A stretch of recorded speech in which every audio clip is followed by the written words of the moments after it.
What's going on YouTube? It's Private KJ Shot Callers Podcast back here with another daily NBA recap. Today we're going to be discussing the March 20th Saturday games. Let's just kick right into this. If you enjoyed this video, don't forget to leave a like and subscribe. Turn on post notifications so you never miss a beat, okay?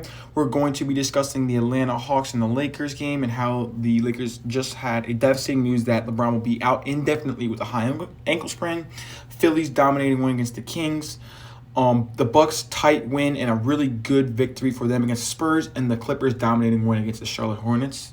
So yeah, like I said, leave a like and subscribe. Turn on notifications so you never miss a beat. If this is your first time being on the channel, hi, my name's Kyler. We do daily NBA videos. We upload twice a day. Nothing but NBA on this channel. So welcome. And let's kick right into these recaps. So we're going to be discussing the first game of the day, which is the Lakers and the Hawks. And like I just said, LeBron James was out with a ankle sprain around the second quarter, if I'm not mistaken, and it was just devastating. I hope he's okay.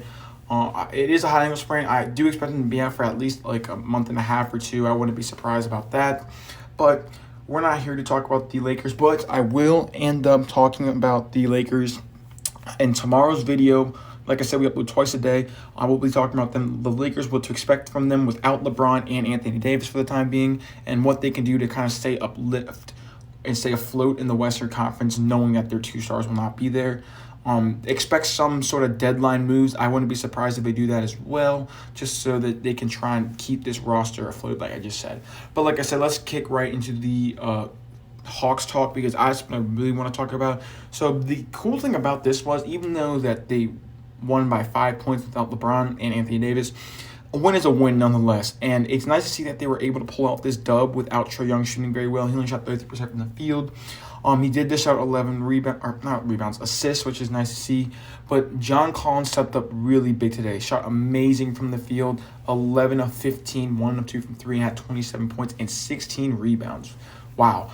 Kevin Huerter also did not shoot well, and neither did Clint Capella. This was just a sloppy, offensive game, I would say. But defensively, both teams brought it today, and that's something I can appreciate. There were a couple defensive lapses towards the end of the game, especially since LeBron's not there, being how good of a defender he has been this season.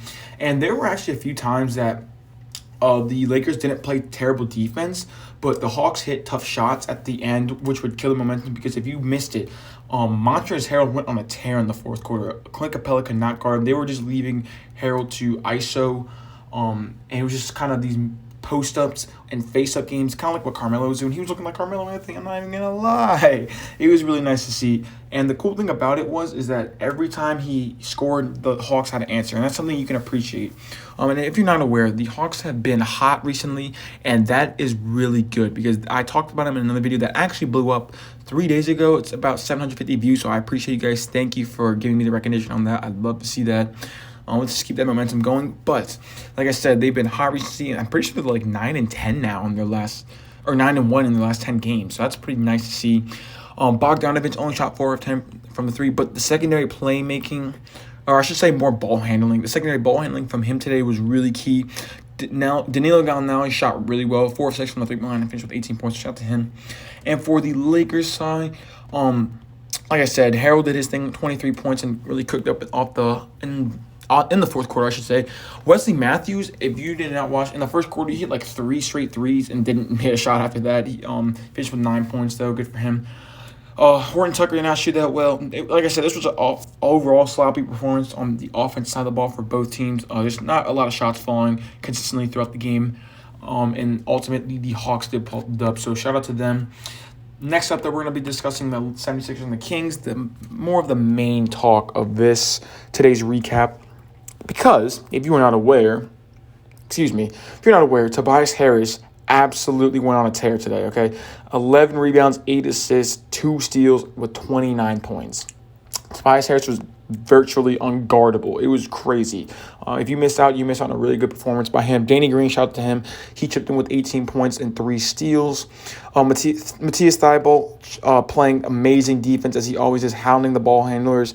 I could definitely tell, albeit that Buddy Hield had a solid game today, I could definitely tell that De'Aaron Fox was having trouble with these guards. I thought Matthias Thybulle played pretty solid defense when he was guarding him. I thought Danny Green, for the most part, even though I think he guarded Buddy Hield for most of that time. Tonight wasn't De'Aaron Fox night, but I thought they did play good defense and did a good job funneling him to Dwight Howard today. Dwight Howard finished with 13 rebounds, though, so shout out to him. And yeah, Tony Bradley chipped in 24 minutes with 14 points. Really good production out of him for the minutes that he provided. And that's what I kind of like to see, how this team has been able to actually perform. They haven't even been just fine. Like, they've actually been pretty damn good without Embiid. And it's something that you can appreciate, knowing that they will be a kind of this team to look out for, especially when Embiid comes back. And that's something you need to recognize from them. From the Kings standpoint, though, Buddy Hield did his thing. Dropped 25 points on really good shooting splits. Harrison Barnes only had 7 shots, but on really good shot attempts today. Harrison Barnes' defense today wasn't very that good, and I understand that Tobias Harris was playing really well today. It's going to happen, but today was just not Harrison Barnes' day defensively. Hassan Whiteside played 15 minutes, and of course did his typical boring big man stuff. Well, I wouldn't say boring, but 8 and 6. Did not do very well on guarding the pick and roll today, but it's really what Hassan Whiteside does. Dry doesn't play that much. Halliburton did not shoot the ball well today, and I've kind of recognized ever since Halliburton's gotten back, I feel like he hasn't been the same consistent player when it comes to shooting the ball, and that was the main thing, what was making him give LaMelo Ball these troubles for Rookie of the Year, because he was just so efficient. And lately, it just hasn't been the case. Rashad Holmes, though, he also did fine. He didn't really do too much. It was a little difficult. He's undersized center, and at the end of the day, it's kind of difficult to do that. Now, with that said, Ben Simmons also did not play today, and I think that's why this is going to be the main discussion point for today. It's because the fact that I keep talking about how the 76ers are without Joel Embiid, they still did this without Ben Simmons as well. One of the if not the best defensive player in the game today, at least this season, I would say. And what surprises me even more is how Tyrese Maxey only got 15 minutes, because I would have expected them to roll out Maxey just a little bit more. I was expecting around 20 to 23 minutes ish, just to bring that scoring punch, trying to bring some sort of offensive game that they were going to miss from Ben Simmons, even though he isn't very aggressive on the side of the ball. I just thought that would be a good idea, but it did not matter. The Kings just defensively aren't very good, and you can see why. I think Mike Scott rolling out today, even though he didn't score the ball or shoot at all, that was pretty nice to see. It's providing some floor spacing at the 4 position, so that was pretty nice to see. And I think the reason why also Max didn't get that much minutes, because they were able to fill that role in from Shake Milton. He did have 28 points. I know I just went to the Kings. I probably shouldn't have done that. A little sloppy on my part, but we're gonna go back to Shake Milton. Like I said, 28 points and on 35 minutes. It was really good. He was a plus 19 today, so that's really nice to see. He was that secondary scorer pack off the besides Tobias Harris. And I think him and Danny Green stepping up today really filled that void. Because if it was only Tobias Harris, I really don't know if they would have pulled out this victory, just because missing Embiid and Simmons is such a huge task. Next up, there we have the Bucks and the Spurs. I know that was a while, guys. That's my fault. But we have 2 more games to get through. Stick with me.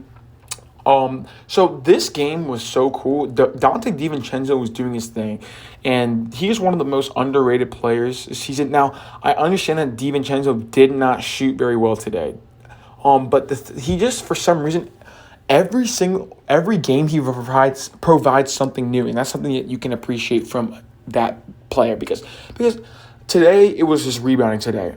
He had 13 rebounds, and I understand it's just stats, but it's defensively as well. Now, like I said, I'm going to read another stat. 3 steals. DiVincenzo was everywhere today. He was crashing for rebounds, especially offensive rebounds, too. I like to see that. Even though he only had 2, he was crashing. Defensively, he was locked in today. And that's something that you can appreciate, because some days it's just playmaking that sticks out. Some days it's scoring. And I understand that on offense, I think he needs to be involved just a little bit more. And maybe that's why I mentioned at the beginning of the season that DiVincenzo off the bench would actually might be a little bit better just for him on the offensive side of the ball, because it seems like he's used as a catch and shoot player a little bit more than I would like. But at the end of the day, he's still good at that, and there's nothing to take away from him. I just think that at some point next year, I would like to see a more expanded offensive role. Giannis and Middleton did their thing today. It's a really good game from them. Jrue Holiday, really good game from him. And Bryn Forbes knocking down shots today was pretty key. I like seeing him off the bench. He's like not like a microwave player, but when he's hot, he is on, and that's what I like to see. And from the Spurs side, this was a really tough loss. DeRozan continues to show why he's been an elite playmaker this year with 13 assists, 22 points. Keldon Johnson, he was hitting his threes today, 2 of 4, 50%, so that's solid. It's 17 points. One of the another underrated player that I said at the beginning of the year to look out for. Shout out to me, as funny as that is. Same with Lonnie Walker. Lonnie did his thing today, 31 points, 6 rebounds. The difference between Lonnie, though, is he's a bit inconsistent. There's been a lot more this season where it's been like he hasn't really been on, but he's really inconsistent. But he is young, and so I do think he has some potential. I'm glad to see Derek White's back from injury, even though he's only shot 3 of 14. I hope that he'll bounce back, but he is a really good player. I do think that they should keep him for the full duration of his contract because I do think that Derek White injury did hinder them a bit this season. And yeah, this team is just set up to have so much different players giving you scoring. Let me read you the shot distribution because yesterday, or the last game they played, it was really good. 18 shots from DeRozan, 15 from Johnson, 21 from Walker, 14 from White, 11 from Gay. It's just ridiculous. Oh, and keep in mind DeJounte Murray's out this game. It's so crazy to see that on any given night there can be a different lead shot taker, and that's kind of the typical Popovich thing that I kind of see sometimes, and it really doesn't surprise me. But shout out to the Bucks for getting a key win here. Lastly, though, we're going to talk about the Clippers and the Hornets. We're going to keep this really quick because it was a blowout, honestly, and I went to go get food in the middle of this game. So, yeah, so this one they really won by 30, and it was really out of hand by like basically halftime. I'm not going to lie, but third quarter is when I really was like, yeah, this is the end of the game.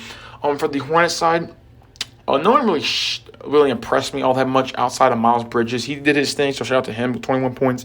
But no one else really stepped up. It was a really bad shooting performance from them. But I will say it was a good defensive game plan from the Clippers, so shout out to them. From the Clippers standpoint, Kawhi didn't really need to do much. He only played 30 minutes, and a lot of different players. I'm pretty sure the entire roster. Yeah, no, I'm looking at the box right now. Their entire team played, so shout out to everyone. Luke Kennard still looks like to be like one of the worst contracts for them as he's getting paid $18 million, only played 6 minutes today. But yeah, a lot of different scoring from 1, 2, 3, 4, 5, 6, 7 different people tapped in double digits today. And it's not like anyone really went off. It was just the shot distribution and the assists were there. They had 26 assists today, and a stat showed up on the NBA score sheet. 25 plus assists. They have like about a 70 to 80 win percentage. And when they have less than 25 assists, they are around 50% with their wins. They're like 13 and 12 or 12 and 13. So that's really nice to see. And basically, this game just came down to experience versus non-experience. Okay, the experienced team came out on top against the non-experienced team. That's just what boiled down for me, even though it was a blowout. With that said, that will conclude today's recap. Like I said, don't forget to leave a like, subscribe, turn on post notifications so you never miss a beat. And with that said, Private KJ out.